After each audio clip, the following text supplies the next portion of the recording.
Well, everyone, it's time for us to go and take a look at the Asus ROG Ally and see how it holds up and compares against the PlayStation Portal. Now, the big thing to keep in mind here is that the thought process behind these two consoles are slightly different. So they're not really like one-to-one in terms of these two consoles being, they're not really competitors in a way, because with the PlayStation Portal, it is more of a streaming console, where the Asus ROG Ally is like a dedicated PC. So you can really play whatever games you want to inside of that type of console, whereas the PlayStation Portal specifically plays PlayStation games. So kind of keep that in mind. It's not the biggest deal in the world, but it is one of those types of things to keep in mind here for the most part. So when we're taking a look at both these consoles, we're going to have to kind of keep that in mind. But I will tell you for the most part, if you are about to go through and pick up either one of these consoles, links will be down in the description below. You can go and get them from there, and you can go and get support the channel at the exact same time. So in terms of the outside between both, what I can definitely tell you is that if you're going to go through and pick up either one of these particular consoles, I will tell you that in my personal opinion, these types of gaming consoles still give you a pretty good experience. With the PlayStation Portal, the front side of this particular console is basically giving you an 8-inch, full HD LCD panel. So I do think from that side, that is kind of a nice thing going on for this type of console. It's actually a pretty big size console from that size, and the way it kind of looks is kind of interesting because this console basically gives you a screen in the middle of like a PlayStation 5 controller. So I feel like that is kind of something that's really interesting here, because if you did want to get kind of some sort of like a gaming console that is going to give you like a good experience, well, that one is going to be giving you a little bit of a different type of experience when it comes down to it from that side. So although it's not like the biggest deal in the world, you are going to be getting a really good type of device inside of the PlayStation Portal. But again, it isn't necessarily perfect, so to speak, but I do feel like it is still very good for the most part. With the Asus ROG Ally, this one's slightly different. So with the Asus ROG Ally, what's basically happening inside of this particular gaming console is that it's going to be giving you a 7-inch display. So within this type of console, it's going to be giving you a 7-inch display, which I think is still pretty good for the most part. It still actually is like a really good type of display. So within this particular gaming console, what's basically going on is that you're essentially going to be able to go through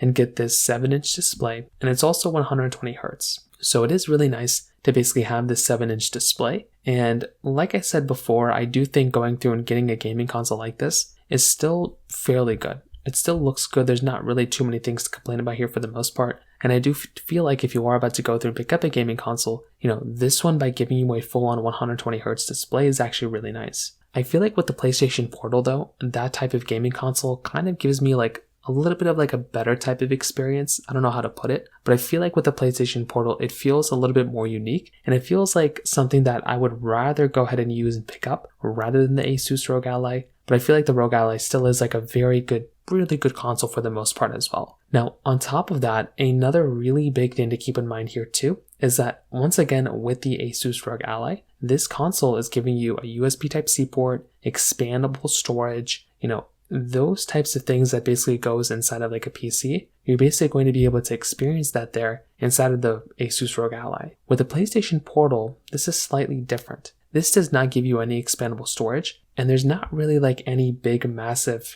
changes here for the most part, or anything big that you might experience there with like a dedicated kind of console. That one still is giving you a USB Type-C port and those types of things, but it's not really giving you anything else beyond that, so to speak. So with that being said, I do feel like going through and getting a console like this is kind of a little bit interesting with the PlayStation Portal and kind of comparing these two, because they're just slightly different kind of when it comes down to it from that side. So in terms of that is just kind of one of those other types of things to keep in mind there as well. Now, on top of that, another very important thing to keep in mind here too is that when it comes down to these types of consoles, you have to remember that when it does kind of come down to these things, you have to remember that the PlayStation Portal is substantially cheaper than an Asus ROG Ally. A PlayStation Portal costs maybe like $200, right? Where the Asus ROG Ally is a little different. That one costs substantially more. So when you're looking at these two consoles from that side, you're also going to have to remember that with something like the Asus ROG Ally, this is going to be a console that costs more money, but you will need to, like with the PlayStation Portal, unless you have a PlayStation Plus account, you will need a PlayStation 5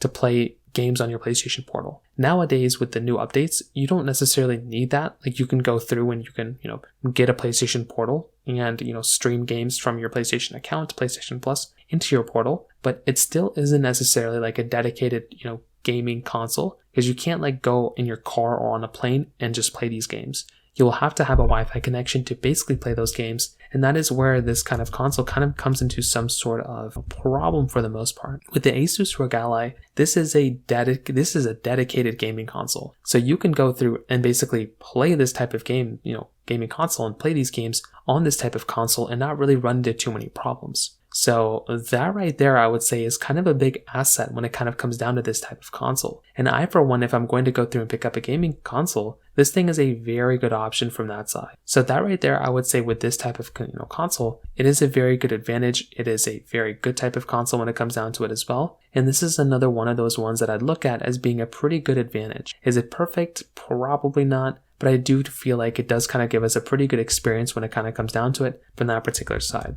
So in terms of that kind of covers it up there for the most part as well. Now, when it does kind of come down to the price tag situation though, this is also another interesting thing, because you're going to have to remember that, with the PlayStation Portal, you will have to buy a PlayStation 5, and that could cost more money, but you could probably buy a used PS5 and used PlayStation Portal for cheaper than a brand new Asus ROG Ally still. So it's kind of another funny thing that kind of comes into mind there too. Now, when it comes down to the performance and capability, these two are slightly different, right? Because you're not really comparing two similar types of PCs. It's not like you're comparing an Asus ROG Ally and a Lenovo Legion Go. The Asus ROG Ally is going to be a substantially faster, more powerful type of gaming console than something like a PlayStation Portal. That's just kind of what just ends up happening as you're kind of going through and buying these types of consoles. So it just doesn't really make a lot of sense to go through and buy something like a PlayStation Portal if an Asus ROG Ally is on the table. Even if you play a bunch of PlayStation 5 games and stuff, I still think an Asus ROG Ally is still like a way more powerful type of console, because it is a dedicated PC. Not only can you play your games and everything on it, you can also